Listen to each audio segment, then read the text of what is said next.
The train screeched to a halt at the rusted edge of a city that once felt like home. James Collins stepped off the platform with nothing but a duffel bag slung over one shoulder and a bouquet of white lilies clutched carefully in one hand. His boots hit the cracked pavement with the weight of 20 years of service, each step echoing stories no civilian could bear to hear. But the city did not welcome him. No banners, no salutes, no recognition, just the cold sting of wind and a security guard eyeing him suspiciously from across the street. James was used to being invisible. In Afghanistan, he was a ghost, silent, deadly, respected, a sniper whose legend spread through platoons like whispered prayer. Men lived because he never missed. Generals signed off on missions only after hearing his name on the roster. He had medals buried in a drawer, a service record that could humble a room full of brass, and a body still healing from the bullet he took saving his own commanding officer. But here, back in the city where he was born, where his brother was buried, James was just another black man with a beard, a heavy frame, and a quiet intensity that made people nervous. He walked past a row of boarded-up shops, graffiti-tagged walls, and the distant sound of sirens that never seemed to sleep. His heart beat slower than usual, heavy but steady. He was supposed to be used to this, the silence, the distance, the erasure, but something about today felt different. He hadn't been home in years, not since before the last tour, not since before his mother's stroke, not since the letter about Marcus, his younger brother, arrived with trembling ink and government condolence. The lilies were for Marcus.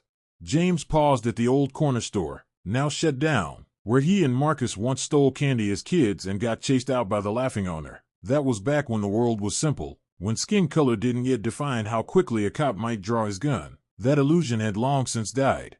He walked with care. His broad shoulders shifted under the civilian jacket that didn't quite hide the discipline in his gait. He noticed it immediately, the glances, the slow-rolling cars, the slight murmur of suspicion, as if his very existence in this part of town was cause for concern. It was when he stopped by a florist, the only open shop on the block, that he felt the first chill not from the wind, but from something colder, recognition. Not the kind that made you feel seen, the kind that warned you they see you. The florist, an elderly woman, handed him the bouquet with a nervous smile. Her eyes flicked to the door twice during the transaction, as if he was trouble, as if he might do something. James said thank you anyway, softly, kindly, the way men speak when they've seen too much death to add any more to the world. He stepped back into the street, bouquet in hand, heart heavy with grief. He was on his way to the cemetery, just a few more blocks, a few more steps to say goodbye to his brother. But fate had other plans.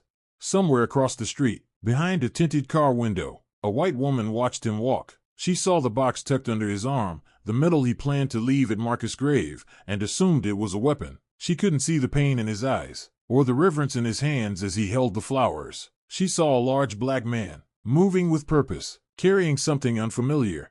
So she called 911, and said the words that had sentenced so many before him. There's a suspicious black man in my neighborhood. I think he's armed. The story of a hero was about to become a national disgrace, and James Collins, who had once taken lives to protect his country, was about to find out what that country thought of his. The call went out at 11:42 a.m. A calm female dispatcher took the details in a tone void of urgency. She'd heard it all before. Suspicious male, the caller said. Black, mid-30s, big. He's carrying something. Looks dangerous.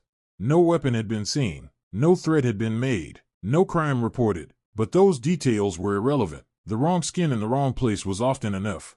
Officer Mason Dunley was only 3 blocks away when the alert lit up his screen. 32 years old, born and raised in the suburbs, a 6-year veteran of the force. He prided himself on following protocol and being firm when needed. His record was clean, not because of the absence of bias, but because of the absence of consequences. As he turned the corner onto Blake Street, his eyes locked on James immediately. A large black man in a military jacket, flowers in one hand, a small wooden box in the other, walking calmly down the sidewalk. Mason's thumb hovered over the radio. Subject located. I'm approaching on foot. No backup. No wait. Just impulse. James had heard the sirens long before he saw the cruiser. Years of combat had trained his ears to filter the chaos. He knew the difference between a fire truck's wail and a patrol car's hunt, but he didn't flinch, didn't run. He just kept walking, slow, steady, with a quiet reverence for the flowers in his hand. When the voice barked behind him, "Hey, you, stop right there," he turned carefully. He'd done nothing wrong. But that's not what the officer saw. Mason saw defiance in calmness, saw threat in confidence, saw the same imagined danger that had haunted every racist stereotype he'd absorbed since childhood. "Put the box down. Hands where I can see them." James blinked. "Sir," he said evenly, "this is a military medal. I'm on my way to the cemetery." But Mason didn't hear it. He saw lips moving, and a stance that was too still, too composed, too strong. He saw a challenge, not a citizen. Seconds passed like gunshots. Another cruiser pulled up.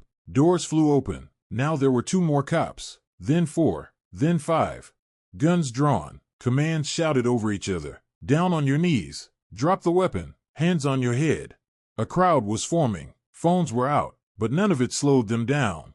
James gently placed the flowers on the sidewalk, then the medal, then he slowly knelt, putting his hands behind his head as he'd done during countless searches in foreign lands, only now, it was his home soil that saw him as the enemy.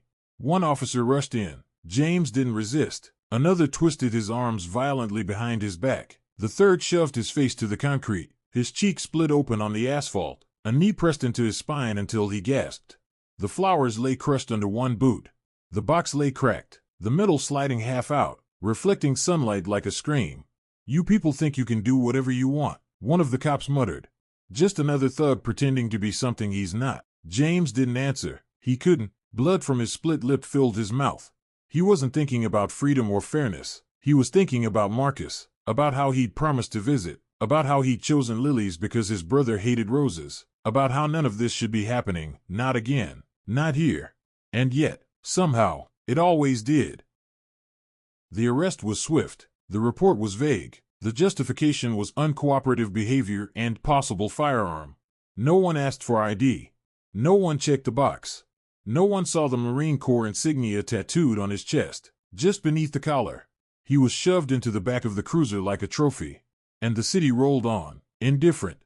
At the station, he was processed without conversation. Mugshot, fingerprints, strip search, solitary holding, still no charges.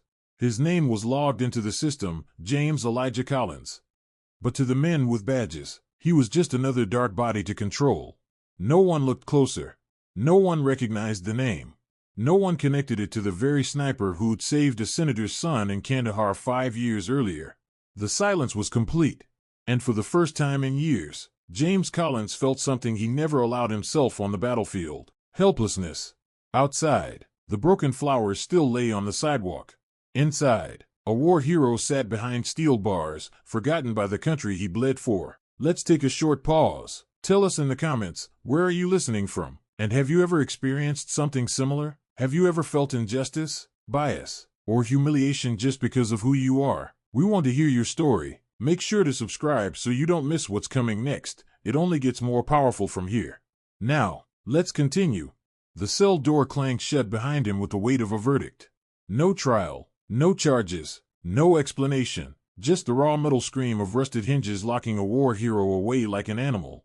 James Collins stood alone in a narrow concrete room no bigger than a storage closet. Fluorescent lights above him buzzed with the maddening hum of indifference. The walls were stained with time, yellowed patches, faint streaks of dried blood, etchings from those who'd come before and never walked out the same. There was no mattress, just a steel bench bolted to the wall, and a toilet without privacy. He sat slowly, his back aching from the violent takedown, hands still sore from the cuffs that had only come off 20 minutes ago. His lip was split. His jaw throbbed. But what hurt most was the silence. No one had asked him a single question. No officer had checked his military ID. No one cared. Hours passed. At first, James tried to focus his mind the way he'd been trained: deep breathing, body scan, control the panic. He thought of the Afghan mountains, the desert nights, the moments when silence meant survival. But this was different. This wasn't war. This was humiliation. His thoughts kept circling one image: the medal, lying on the ground, cracked open like something shameful. He'd planned to place it gently at Marcus' grave. His brother had always looked up to him, always believed in the meaning of honor and duty. That medal was part of that meaning, now trampled by boots and tossed aside like trash. A deep, cold anger began to settle in his chest. Not rage, not the explosive kind. The quiet kind, the kind that comes from knowing no one's coming to help you. The kind that makes a man question everything he wants defended. Somewhere down the hallway, Another cell door slammed. Muffled shouts echoed through the concrete, someone crying for water, someone screaming curses at invisible enemies. A guard passed by without glancing in. James stood up and moved toward the mirror on the far wall, a scratched-up sheet of polished steel barely reflective. He stared at his own face. Blood in the beard, swollen lip, eyes tired, but clear. He didn't look like a criminal. He looked like a man who had given everything and received nothing. The door opened suddenly. 2 officers walked in, not to talk, not to ask questions, to search him again, for the second time, hands against the wall, legs apart, no warning. They laughed as they worked, made comments about his size. One of them said, "Big guy like you, figured you'd fight back. You lucky we ain't break your ribs." James clenched his jaw but said nothing. He'd survived interrogations before. This was just another form of war. Then came the final insult. One of them, a young cop with a shaved head and smirk that didn't reach his eyes, asked him flat out, "What were you doing walking around with that box anyway? Trying to make people nervous?" James finally spoke. "That box held my brother's medal. He died serving this country, just like I almost did." The smirk vanished, but the officer didn't apologize. He just scoffed. "Yeah, sure, you guys always got some story. Doesn't change how it looked." Then they left. Alone again. James sank onto the bench, exhaustion pulling at his bones, but there was no rest, no peace, only shame, not his own, but the country's. The kind of shame that clings to you when the uniform comes off and you're treated not like a veteran, but like a threat. He wondered how many other brothers had ended up like this, how many stories had been silenced before they were ever told. He wondered if Marcus had been cuffed like this before he died, if that was the world he left behind. Outside the cell, in the fluorescent-lit corridor, a junior clerk at the front desk finally entered his name into the system correctly. James Elijah Collins, former U.S. Marine. Decorated sniper. Silver Star. Purple Heart. Commendation from the Joint Chiefs. The screen blinked. A red flag appeared. Military VIP, priority status, contact superior. But the clerk didn't notice, or didn't care. He clicked next and went back to scrolling his phone. And so, a hero remained locked in silence, while the system that betrayed him looked the other way. The fluorescent glare of the holding cell corridor was merciless, casting long shadows that seemed to swallow the few words exchanged behind closed doors. James Collins sat stiffly on the steel bench, the cold metal biting through his thin shirt like the cold indifference he felt from the world outside. His body ached, not just from the arrest, but from the weight of invisibility pressing on his chest. Then, the door to the booking office creaked open. A tall man in a sharp uniform entered, his presence filling the room like a storm about to break. Captain Harris, a name James barely recognized at first, a man whose reputation stretched beyond local precincts, a veteran officer with connections in higher ranks. But what caught James off guard was the look in the captain's eyes, a flicker of recognition, hesitation, maybe even regret. "James Collins?" the captain asked, voice steady but with an edge. James nodded cautiously. "Yes, sir." The captain glanced at the computer screen, then back at James. "You're a Marine, aren't you?" James stared back, wary. "Yes, sir, retired. Didn't know the city held heroes like you anymore." The words were almost a whisper. James wanted to respond, to tell him that heroes weren't made here anymore, only judged. But before he could, the captain continued. "We had an alert, a suspicious man, armed, intimidating." James's fists clenched. "I was carrying a medal, a family heirloom." The captain's face hardened. That's not how it looked from the other side. Behind the thin glass, James could hear murmurs, the distant clatter of keyboards, the shuffle of papers. Somewhere, the machine of bureaucracy churned forward, indifferent to a man's honor or pain. Captain Harris stepped closer, lowering his voice. "There's been a mistake, James, but mistakes in this system, they're expensive, they cost careers, they cost lives." James met his gaze. "So what happens now?" The captain sighed, rubbing the bridge of his nose. "You'll be held until someone higher up clears it. But I'll tell you this, your name is not just a name around here anymore. It's a warning." In that moment, James understood the real battlefield wasn't in a faraway desert or jungle. It was here, in the heart of his own country, where his own uniform was invisible, where his very identity was weaponized against him. His name, once a badge of honor, was now a mark on a file, a whispered caution in police radios, a scarlet letter painted on his back. And in the cold, echoing halls of the station, James Collins realized he was fighting a war without bullets or medals. A war for his dignity, for his freedom, for his life. The lines between protector and prisoner blurred. The hero's journey had only just begun.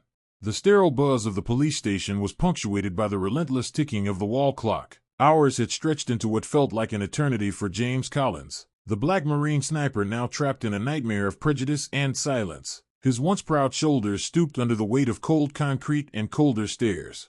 Suddenly, the heavy double doors at the entrance of the precinct swung open with commanding force. Footsteps echoed sharply in the hallway, a sound distinct from the usual shuffle of officers and clerks. Heads turned. Conversations faltered.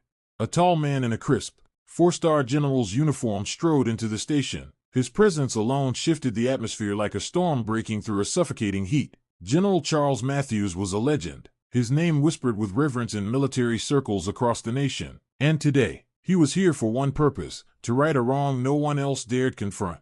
Inside the interrogation room, James's heart skipped when two officers escorted the general. They said nothing as the general's eyes locked with James's, recognition dawning immediately. "Marine Collins," General Matthews said, voice calm but thunderous. "I am here to apologize. This is not how your country should treat you." James's throat tightened. "Thank you, sir," he managed, though his voice was rough and weary.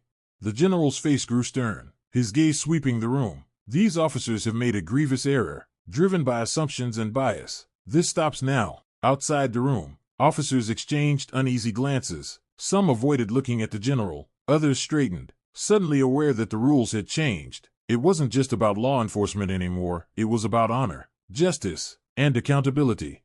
General Matthews stepped forward, pulling out his phone. "I'm calling the commanding officer. We will clear Marine Collins immediately, and I want a full review of this incident." James swallowed hard, the weight in his chest momentarily lifting. The sting of humiliation hadn't vanished, but the first glimmers of hope were piercing through the dark. The general turned back to James, a rare softness in his eyes. "You served this country bravely. I promise you, we will not let this moment define you." James nodded slowly, feeling the tears he had held back for hours finally rise. Not tears of weakness, but of a man finally seen, finally respected. Yet, as the general spoke, James couldn't help but wonder, how many others like him were still locked behind bars, invisible to the world? How many heroes were still fighting battles not with enemies overseas, but with the prejudice at home? The general's arrival was a turning point, a fierce spotlight on the shadows of injustice, but the war was far from over. The clash between power and prejudice had begun, and this time, the stakes were higher than ever. The hours following General Matthews' intervention should have marked the beginning of justice, a swift release, apologies, and a quiet return to normal life. But the system that had so callously ensnared James Collins was not ready to let go. Instead, the machinery of bureaucracy groaned to life, grinding out a slow, painful retaliation that threatened to crush the man who had already given so much. Back in the cold interrogation room, James sat with his wrists aching from the cuffs, now loosened but still binding his spirit. The guard who escorted him in shadow looked filled with thinly veiled contempt, muttering under his breath about troublemakers and those who think they are above the law. James swallowed the anger rising in his throat. This wasn't just about him anymore, it was about every soldier, every black man, every citizen who had ever been stripped of dignity by the very system sworn to protect them. Then the phone rang. Captain Harris answered curtly, then his face paled. The call was from Precinct Command, and higher. Orders came swiftly, a formal investigation into James Collins. Allegations of resisting arrest and intimidation were quietly added to the record. The irony wasn't lost on James. The Marine sniper who had saved lives in hostile territories was now accused of crimes he had not committed. It was a sinister inversion of truth, where innocence was punished and accusation became a weapon. Meanwhile, whispers spread through the station like wildfire, rumors that James's name carried more weight than anyone dared speak aloud. Some officers openly questioned the wisdom of arresting a man with 4 medals and the backing of a 4-star general. Others saw it as a test, a battle for control. The line between law enforcement and lawbreaking blurred in the toxic mix of power, prejudice, and fear. Days passed without a clear word on his release. His family's calls were ignored or redirected. Legal help was slow to arrive, some defenders reluctant to touch a case so politically charged. James felt himself unraveling, not from physical pain, but from the slow erosion of hope. Each unanswered question, each cold glance, Each bureaucratic delay chipped away at his resolve. But beneath the surface, something deeper was stirring. From whispered conversations to online forums, stories of James's arrest began to leak out. Veterans, activists, ordinary citizens began to speak up. The outrage grew. And as the system dug in its heels, so did the people. James knew the fight was no longer just about clearing his name. It was about exposing a broken system, about demanding accountability, about reclaiming humanity in a world eager to deny it.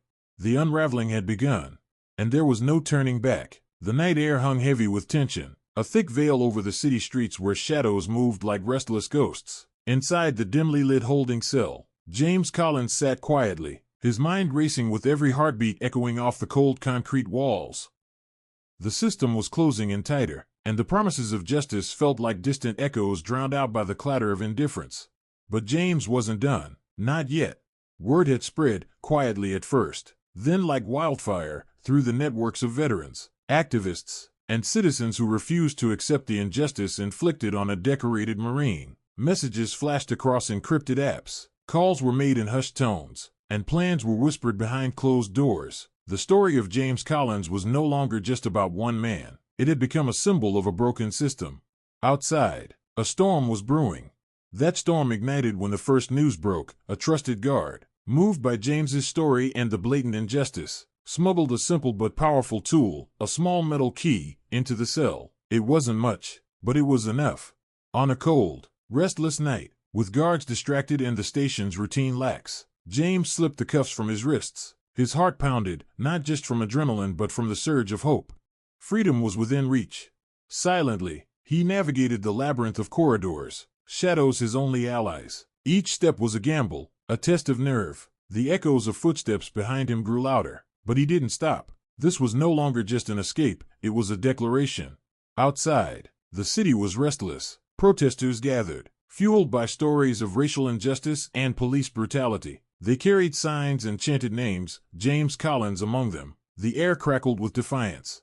As James slipped into the night, the precinct erupted into chaos. Alarms blared, officers scrambled, radios crackled with frantic orders. But the momentum was shifting. The people were rising. In the weeks that followed, the narrative spiraled beyond control for the authorities. Citizens organized patrols to protect their neighborhoods. Legal advocates prepared cases exposing systemic racism. The media spotlight burned brighter, demanding answers. James Collins became a figurehead of resistance, not because he sought it, but because the injustice he suffered had ignited a fire in the hearts of many. But the cost was high. Every night brought danger. Every step was watched. The battle for justice was no longer just in courtrooms or police stations. It was in the streets, in the hearts of a divided nation. James knew the fight would be long and brutal. He had survived war zones, but this was a war without clear fronts or enemies, a war for truth, dignity, and survival. And as the city braced for the storm ahead, one thing was clear: this was only the beginning. The city's heartbeat had changed, no longer the steady pulse of everyday life, but a jagged rhythm of unrest and raw tension. The nights grew darker, thick with the scent of smoke and fear, as flames flickered in the distance like signals of an invisible war. James Collins, once a proud Marine sniper, now a fugitive, felt the weight of every step he took in this hostile landscape. Hunted and surrounded by suspicion, James navigated a labyrinth of alleys and safe houses, each shadow a potential threat. The police had declared him a fugitive, branding him a dangerous criminal, fueling a narrative that justified their aggressive manhunt. Every siren in the night, every shout from the streets, tightened the invisible noose. Yet, the people who rallied behind him refused to back down. Inside the tight-knit community, volunteers formed protective circles, shielding those most vulnerable from the swelling tide of violence. Mothers clutched their children tighter. Veterans whispered prayers for James's safety. But even in these moments of solidarity, the cracks began to show. Tensions flared between those who demanded radical action and those fearing the consequences of open rebellion. James's own mind was a battlefield. Memories of distant wars haunted him, the cold, the silence before the shot, the faces of comrades lost. But this war was different. No uniform, no clear enemy lines. Here, the enemy wore badges, spoke in clipped commands, and wielded prejudice like a weapon. One night, as James rested in a cramped basement, the door suddenly crashed open. Police stormed in, batons swinging, voices barking orders. The air was thick with chaos and desperation. James fought fiercely, every muscle fueled by the years of training ingrained in him. But the odds were against him. Dragged back into custody, his body bruised, his spirit battered but unbroken, James faced the harsh glare of interrogation rooms once more, but the defiance in his eyes burned brighter than ever. Outside, the city simmered on the edge of eruption. Protesters clashed with riot police. Tear gas filled the air. Voices shouted for justice. Media helicopters circled overhead, broadcasting the turmoil worldwide. The story of the Black Marine sniper handcuffed unjustly had become a catalyst for something much larger, a movement demanding change. In the midst of this storm, James understood the true cost of defiance. It was more than bruises and arrests. It was the sacrifice of safety, the fracturing of trust, the endless fight to be seen as human. And yet, surrender was not an option. Not now, not ever. The siege was only beginning. And the fight for justice would demand everything. Let's take a short pause here. Have you ever experienced something similar in your own life? Share your story in the comments below. We want to hear from you. And don't forget to subscribe so you won't miss the next chapters of this gripping story. We'll be back soon to continue. The city's restless murmur had escalated into a roar, a cacophony of pain, anger, and raw demand for justice. Yet inside the grim walls of the detention center, James Collins felt the heavy hand of despair creeping closer with every passing hour. Days without news of legal progress dragged like an endless storm, each moment fraying the edges of his resolve. His body bore the scars of past beatings, but it was his mind that suffered the deepest wounds, haunted by memories, worn thin by uncertainty, and tormented by the crushing weight of betrayal. He had survived sniper fire in foreign deserts. He had endured hunger, cold, and the loss of comrades. But this slow suffocation beneath the indifferent gaze of a system designed to protect, was a war he wasn't prepared for. At night, James lay awake, the distant sounds of protests a painful reminder of a world outside that was changing but still not fast enough. His thoughts churned. Was his fight meaningful? Could one man withstand the crushing power of institutionalized injustice? Meanwhile, outside the prison walls, the movement grew fierce. Demonstrations became larger, more urgent. Faces in the crowd were painted with pain and determination. Signs screamed truths long ignored. The Black Marine sniper was no longer just a man. He was a symbol of defiance against a system that refused to see him as human. But the system pushed back harder. Legal maneuverings delayed hearings. Anonymous threats surfaced against his lawyers and supporters. Media coverage turned hostile in some quarters, spinning narratives that questioned his character and motives.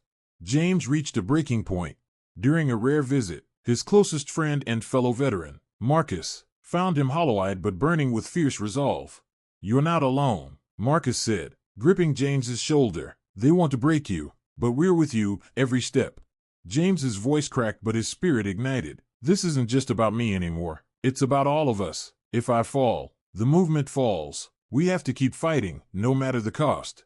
That night, beneath the harsh fluorescent lights, a new fire was born inside James, not just for his freedom, but for the future of a country grappling with its demons. The breaking point was reached. Hope and desperation collided, and the battle for justice would enter its most brutal chapter yet. The courtroom was packed beyond capacity, the air thick with anticipation and tension. Journalists jostled for position, cameras clicked relentlessly, and murmurs rippled through the crowd as everyone awaited the moment that could change everything. James Collins, once a Black Marine sniper handcuffed and humiliated by the very system sworn to protect, now stood at the center of a storm much larger than himself. His journey from prisoner to symbol had been brutal, marked by pain, injustice, and the relentless pursuit of truth. But today, the weight of that struggle would be laid bare for the world to see. The defense attorney stepped forward, voice steady and commanding, unveiling evidence that shattered the fabricated accusations piece by piece. Surveillance footage revealed the falsified reports. Testimonies from fellow officers contradicted the official narrative, exposing deep-seated racism and corruption. The courtroom gasped as the veil of lies was ripped away, revealing a system desperate to protect its own at the expense of justice. James watched with a mixture of exhaustion and resolve as the truth unfolded. The scars on his body were visible reminders of the fight he had endured, but it was the scars on his dignity that had cut deepest. Now, those wounds were beginning to heal, bathed in the light of truth and accountability. Then, the unexpected arrived. General Charles Matthews entered the courtroom once again, his presence commanding silence. With solemn gravity, he addressed the court, publicly apologizing not only to James but to all those who had suffered under prejudice and injustice. His words resonated like a thunderclap. a rare admission of fault from the highest ranks, signaling a shift in the very foundation of the institution. The judge's verdict came down with a finality that echoed through the chamber. All charges against James Collins were dropped. The courtroom erupted in a mixture of cheers, tears, and applause. Justice had prevailed, but the battle was far from over. Outside, crowds gathered, their chants of justice for James ringing through the streets, a clarion call for change. The case had sparked a national conversation about race, power, and accountability, exposing the fractures in a system long overdue for reform. James stepped forward, his voice steady but filled with emotion as he addressed the crowd and the nation. He spoke not only of his own ordeal but of the countless others still fighting in the shadows. His words were a beacon of hope, a demand for recognition, respect, and real change. Though his body bore the marks of a long fight, his spirit stood unbroken. The story of the Black Marine sniper handcuffed unjustly had become a powerful symbol of resilience and courage, a testament to the strength it takes to stand up against a world that too often turns a blind eye. As the crowd's voices swelled in unity, James knew this was only the beginning. The reckoning had come, shaking the very foundation of injustice, but the journey toward true equality was just unfolding. And in that moment, amidst the cheers and tears, hope burned brighter than ever.